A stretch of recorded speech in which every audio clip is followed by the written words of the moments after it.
નમસ્તે દર્શક મિત્રો. આપણા માનનીય વડાપ્રધાન નરેન્દ્ર મોદીના 12 વર્ષ પૂરા થાય છે.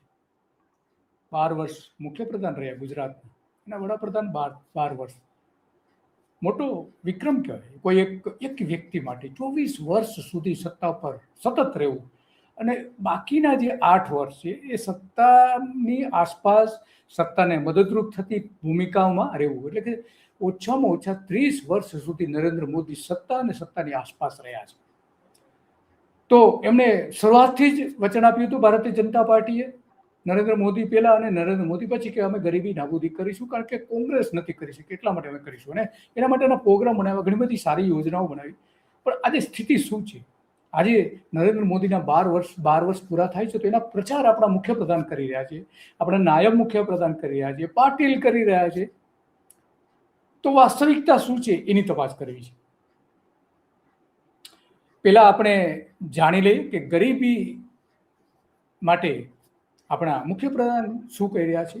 ગુજરાતની વાત નથી કરતા, પણ દેશની વાત કરી રહ્યા છે. ગુજરાતની વાત કરી શકે એમ નથી. સાંભળીએ પહેલા એમને કે એ શું કહી રહ્યા છે. સરકારી યોજનાના સફળ અમલીકરણથી 25 કરોડ લોકો ગરીબીમાંથી બહાર આવ્યા છે. પ્રધાનમંત્રી ગરીબ કલ્યાણ અન્ન યોજના દેશના 80 કરોડ લોકોને વિના મૂલ્યે અનાજ આપે છે. સૌને માથે પાકી છતનું લોકોને વિના મૂલ્યે અનાજ આપવામાં આવે છે એવું આપણા મુખ્યપ્રધાન પોતે, ભૂપેન્દ્ર પટેલ પોતે કહી રહ્યા છે. અને ગુજરાતમાં લગભગ 3.5-4 કરોડ લોકોને એની આસપાસ, જોકે એનાથી વધારે છે, આ તો ઓછામાં ઓછા આપણે કહીએ તો, એને પણ સસ્તું અનાજ આપવું પડે છે. કેમ આપવું પડે છે? શા માટે આપવું પડે છે? તો આ માટે સી.આર. પાટીલ કંઈક જુદું જ વાત કરી રહ્યા છે. સાંભળવા જેવું છે. આપણે હસવું આવે એવું કહી રહ્યા છે. આપણે સાંભળીએ શું કહે છે. જો એ ગરીબી રેખાથી બહાર નીકળ્યા છે તો એમને મફત અનાજ કેમ આપવામાં આવે છે? એનો એક દાખલો છે કે જો કોઈ પેશન્ટ ખૂબ બીમાર હોય, હોસ્પિટલમાં હોય, ડૉક્ટર સારો થયા પછી એને રજા આપે, પણ સાથે એને પૌષ્ટિક આહાર અને આરામ કરવાની સલાહ આપે છે. આ હમણાં જ ગરીબી રેખામાંથી બહાર આવેલા, તો ગરીબી રેખામાંથી બહાર આવેલા છે એમને અનાજ આપવું પડે, કારણ કે દર્દી છે, દર્દી સાથે સરખામણી કરી રહ્યા છે. તો આ આપણા રાજકીય નેતાઓ છે કે જે આપણે મૂર્ખ જ સમજે છે, ગુજરાતના જનતાને મૂર્ખ સમજતા હોય એ રીતના આવા ભાષણો આપે છે. હર્ષ સંઘવી પણ કબૂલાત કરી રહ્યા છે કે અમે ગરીબી દૂર કરવા માટે, ગરીબો માટે કામ કરવા માટે હજુ કામ કરીશું. એનો મતલબ એ થયો કે ગરીબી દૂર થઈ નથી, બિલકુલ નથી થઈ. તો એમને સાંભળીએ શું કહી રહ્યા છે આપણા નાયબ મુખ્યપ્રધાન હર્ષ સંઘવી. એને પણ સાંભળો. આ એક એક ગામ, એક એક ઘર સુધી આદરણીય પ્રધાનમંત્રી શ્રી નરેન્દ્રભાઈ મોદી દ્વારા લાવેલી ગરીબલક્ષી યોજનાઓને પહોંચાડવા માટે અમારા ભારતીય જનતા પાર્ટીના તમામ કાર્યકર્તાઓ ખૂબ જ કટિબદ્ધ રીતે કામ કરશે. કટિબદ્ધ રીતે કામ કરશે એવું સ્પષ્ટપણે કહી રહ્યા છે. એનો મતલબ કે હજુ કરવાની જરૂર છે, નથી, દૂર નથી થઈ. તો વાસ્તવિકતા શું છે એ આપણે જાણવી છે. પછી કેટલાક મોદી સાહેબે જે વચનો આપ્યા હતા એ પણ આપણે જોઈશું. પણ વાસ્તવમાં અત્યારે ગુજરાતમાં ગરીબી કેવી છે, શું પરિસ્થિતિ છે, એના કેટલા અભ્યાસો થયા છે, શું થયું છે, એની કેટલીક વાતો આપણે કરવી છે. અને એટલા માટે જરૂરી બની જાય છે કે આ જે બધું ખરેખર જે વચનો આપવામાં આવે છે, 2014 પછી ગુજરાતમાં ગરીબી અંગે 2 અલગ અલગ ચિત્રો અલગ અલગ જોવા મળે છે, સત્તાવાર અને બિન સત્તાવાર બંને રીતે. સ્વતંત્ર અભ્યાસો જે થયા છે એ અને સરકારનું પોતાનું.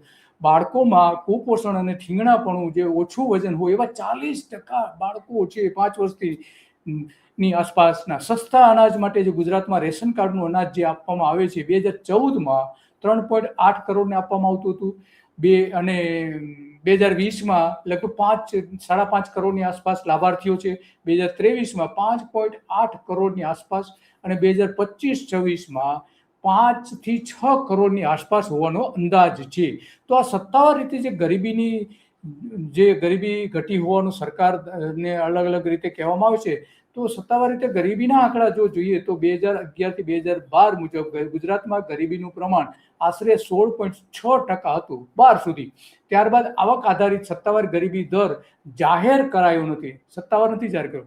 બહુઆયામી ગરીબી નીતિ અને આયોગ ની જે અભ્યાસ છે એમાં પણ અલગ અલગ માપદંડો નક્કી કરેલા છે. તો ગુજરાતમાં જે બહુઆયામી ગરીબી જે છે 2015-16માં 15.8% હતી અને 2019-20-21માં 5 જ વર્ષમાં ઘટીને 50% ઘટી ગઈ અને થઈ ગઈ 8.7%, અને 2022-23માં લગભગ અંદાજે 4.7% બતાવવામાં આવી રહી છે. તો આ ગરીબી કેમ ઘટી? કઈ રીતે સરકાર કહી શકે છે કે ગરીબીના પ્રમાણમાં ઘટાડો થયો છે? એ એક સૌથી મોટો સવાલ છે. એની સામે 2023માં દાહોદમાં 38% ગરીબી હતી, ડાંગમાં 27% હતી, છોટાઉદેપુરમાં 25% હતી, નર્મદામાં 23% હતી. આજે દેશમાં કેટલાક ગરીબ જિલ્લાઓ છે, એ જિલ્લાઓમાંથી આ 4-5 જિલ્લાઓ કે જે મોટાભાગના આદિવાસી વિસ્તારના છે, ત્યાં ગરીબી સૌથી વધારે. આખા દેશમાં ગુજરાતમાં 34 જિલ્લાઓ ગણો તો લગભગ 20% જેવું અલગ અલગ ગણી શકીએ. 34 જિલ્લા ગણીએ તો લગભગ 6 જેટલા જિલ્લાઓ એવા છે કે જ્યાં પારાવાર ગરીબી છે ને આ રીતે મજૂરી કામ એમને કરવું પડે છે, તે લઈને રાહત કામોમાં જોડાવવું પડે છે. મનરેગા જેવી જે યોજના છે, હવે તો જો કે નામ બદલી નાખ્યું છે મનરેગાનું. તો આ જે કરવું પડે છે, કેમ કરવું પડે છે, શા માટે કરવું પડે છે, સવાલ એ આવીને ઊભો રહે છે. અને એટલે એનો આપણે સીધો મતલબ એ થઈ શકીએ કે ગરીબી જે દૂર કરવાના વચનો આપવામાં આવ્યા હતા, પરંતુ સરકાર અત્યારે કહે છે કે 18-19% આસપાસ ગરીબી છે ગુજરાતમાં. ગુજરાત સરકાર એવું કહે છે, પણ કેન્દ્ર સરકાર કંઈક જુદું જ કહી રહી છે.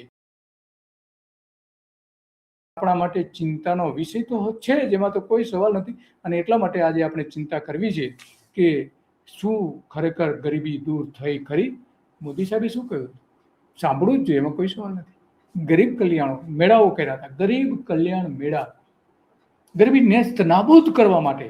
એ તો ન થઈ શકે. બુલડોઝરથી હવે ફેરવી રહ્યા છે, તેથી કરી ગરીબી તો દૂર નથી થઈ, પણ ઝૂંપડાઓ જે આ ગરીબી દેખાઈ રહી છે એ પણ બુલડોઝરથી તો કરી શકાય છે ને.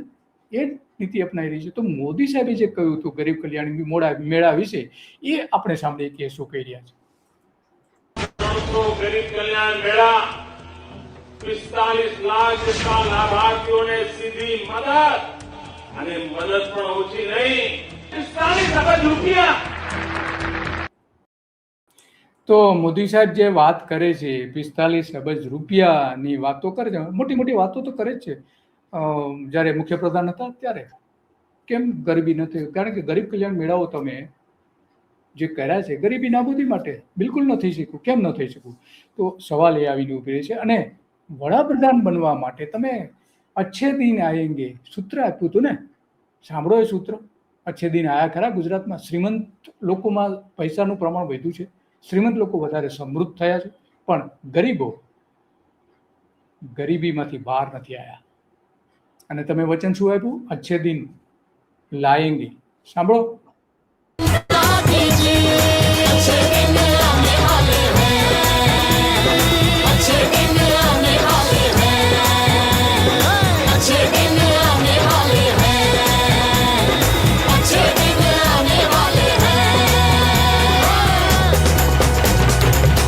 तो भैया सुन लो, अच्छे दिन आने वाले हैं, अच्छे दिन आने वाले हैं, अच्छे दिन आने वाले हैं, अच्छे दिन आने वाले हैं, अच्छे दिन आने वाले हैं, अच्छे दिन आने वाले.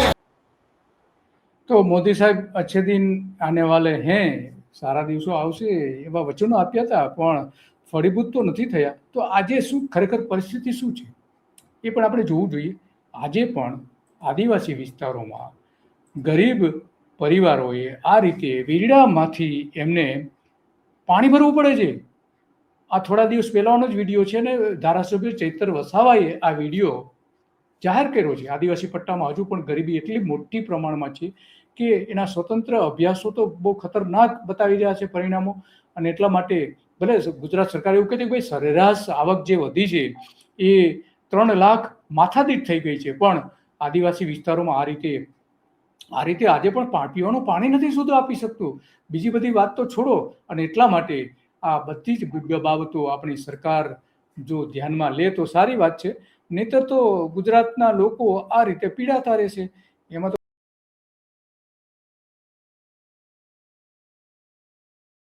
અને એટલા માટે આપણે આજે વાત કરવી પડે છે કે સરકાર જે કંઈ કહે છે એ બહુ ભરોસા મૂકવા લાયક હોતું નથી.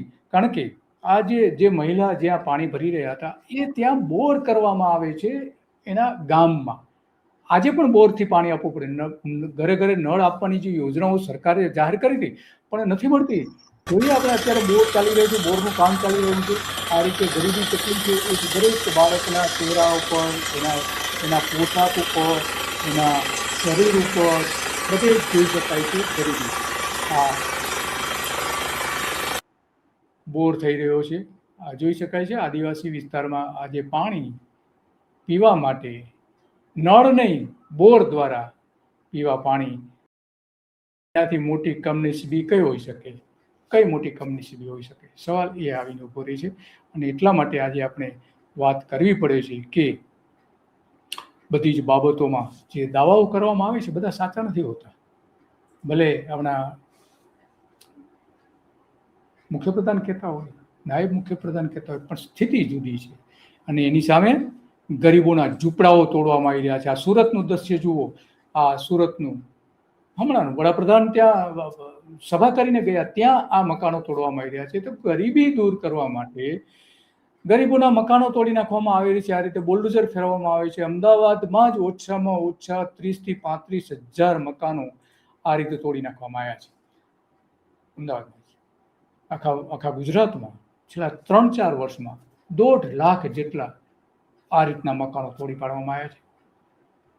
ગરીબોના ઝૂંપડાઓ તોડી નાખવામાં આવે છે.